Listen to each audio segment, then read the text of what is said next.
an update on our previous project. So if you remember yesterday, we left off with the orange on our mold to start dehydrating and take shape, take its little initial shape. So now what you're going to notice today is that that has held its shape a little better now that some of that moisture is gone. It's not going to look perfect. Trust the process, but looky here. It's getting close. We're going to use a butter knife to help get this one off. There we go. And you see there's that navel there. It's already coming together. It has strong citrus smells, and you're already getting that shape going for you. You see that? Now, they don't quite go together, do they? Get a 1/4 and a 1/3 cup measuring cups, different sizes.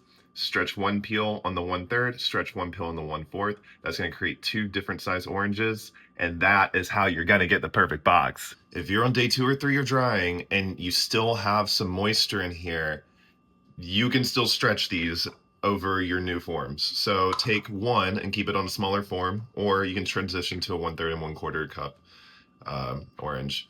But with the 1/3 cup and the 1/4 cup, this is what we're looking like. That's a nice, smooth box. If you have time, do you want the house tour? I could take you to the first, second, third. Or whatever. Go ahead and stretch this out now, if that's what you're worried about. Well, today is the day, my friends. We are on day 5 of air drying our orange boxes, and they are just about ready for their final prepping to get that perfect box, that perfect smooth closing box. Where these edges have flared out, you're gonna lightly roll them on a hard surface, and this is gonna help kind of flatten them and bring them back in to a uniform position.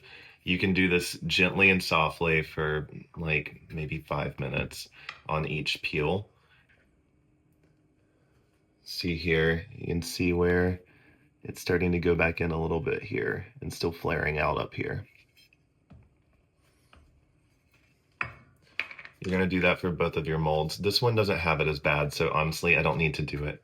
Once you're done rolling them, you can look and see if there's any rogue spots that are still sticking out, and you just want to slightly nick those parts off with your X-Acto knife, going around the rim until you have a generally smooth, even surface.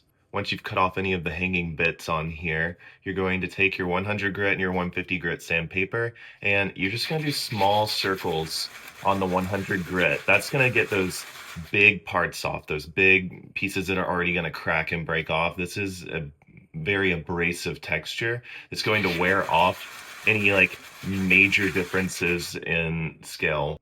As you can see, it's starting to flatten that rim right there and get rid of that flare. Look for making sure that one side isn't taller than the other. Like on this one, we can clearly see that the rim is taller on one side than the other. Whenever you're shaping this, you're gonna look for that taller side, and you're just gonna hold it at a slight angle, and you're gonna do that side first.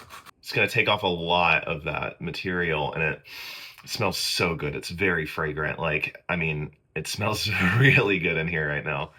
And you're gonna check and make sure it's even. It evens up very fast. It's already low, almost lower than the other side now. So we're done with the 100 grit. That's exactly how much you need to use it. It is not much. Then you're going to take the 150 grit and you're gonna do just small circles on it. It's like looking much better. It's more uniform. It doesn't have those cracked edges anymore.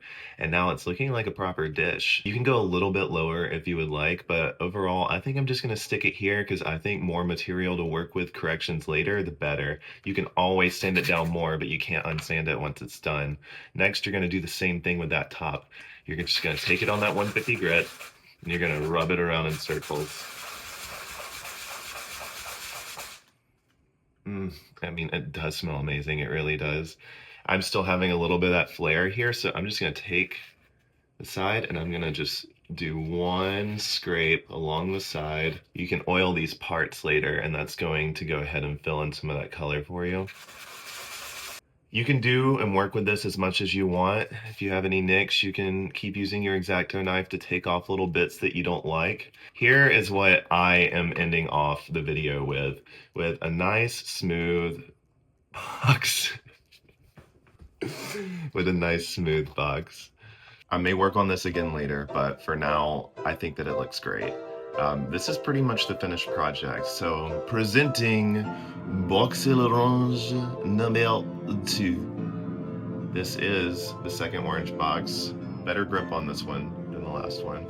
So, that is your complete tutorial. We have done it, guys. We fucking did it. Congratulations. I hope that your box looks as good as mine.